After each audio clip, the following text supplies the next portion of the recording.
What's good, everybody? It's your boy Rob back with another video, and I'm here to give you my first 73, 74, 72, whatever, 3 days with the Note 10 Lite.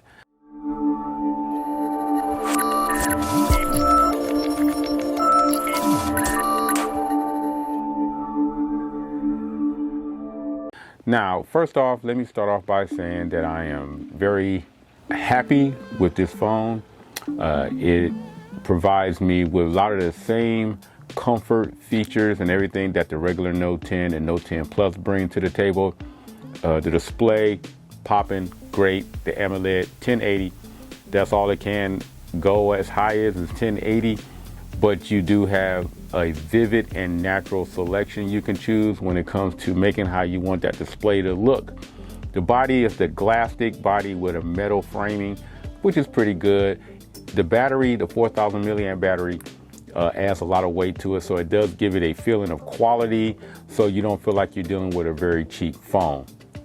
It does also bring to you a lot of the same S Pen features that you can get with the Note 10, with a few small differences. Doesn't have that gyroscope thing where you can pop between different apps, where you can use the S Pen as a remote, and it doesn't work with as many apps as the Note 10 Plus, but it does work with enough apps to make it feel like you're still getting something of a very high quality or a feature that's found in a higher end phone.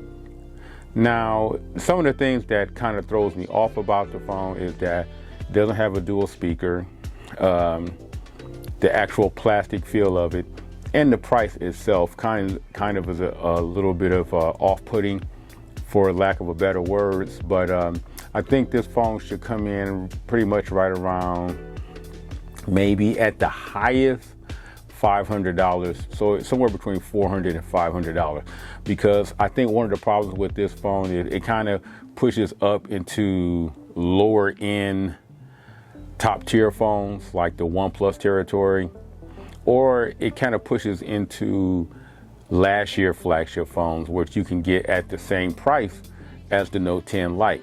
So the Note 10 Lite, being that it's at its price point, is creating competition, unnecessary competition, to be honest with you. And if it was a little lower, it can make itself a much more viable choice when it comes to something you may purchase down the road. Another problem also I find with this phone is that there's not a lot of features like wireless charging or some kind of IP rating. I kind of wish it had something like that, or at least one of them, something where it can make it feel just a little bit more special than your normal mid-range phone.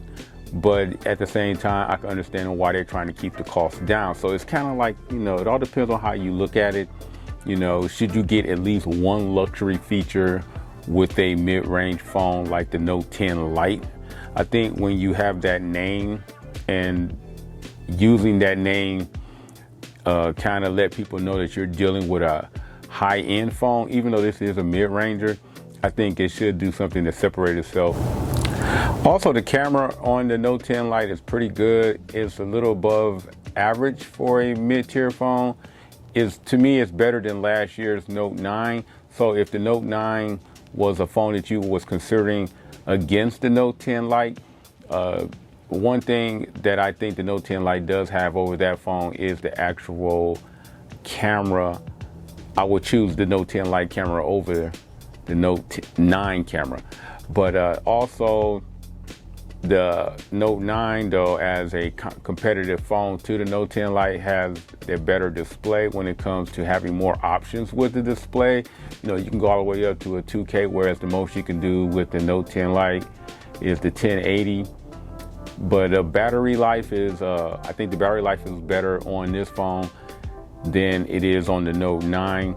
So there's so many features off and on type of things that you can make cons and pros lists for the Note 10, making a pro list for actually buying the Note 10 Lite, and you can make a lot of pros and cons on why the Note 9 is an actual better phone. Bottom firing speaker on this is a little tingy at the beginning, but I kind of gotten used to it. It's not as bad as it was when I first started using the phone, but it was, I was kind of worried about it, but it's actually not as bad as I thought it was in the very beginning when I first got the phone. But one thing that I do find that the display is flat. It's easier to use the S Pen on this phone than I have used when it comes to the phone like the Note 9 or even the Note 10 Plus. I actually think this flatter display is way better for S Pen usage than it is with the other phones. So shop around for the Note 10 Lite if you truly want this phone.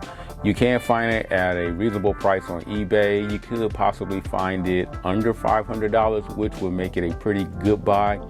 I really think this phone, like I said, kind of prices itself into a situation where you do have to consider last year flagships. So if you like this video, hey, don't forget to give me a thumbs up. Stay tuned to my channel for more reviews and other things I'm going to do with the Note 10. I got a lot of other cool videos I got coming at you. So I really appreciate each and every last one of you guys for subscribing to my channel and commenting and being part of my community. I appreciate it. So again, thumbs up, share this video out, and I'll catch you guys in the next video. I'm out.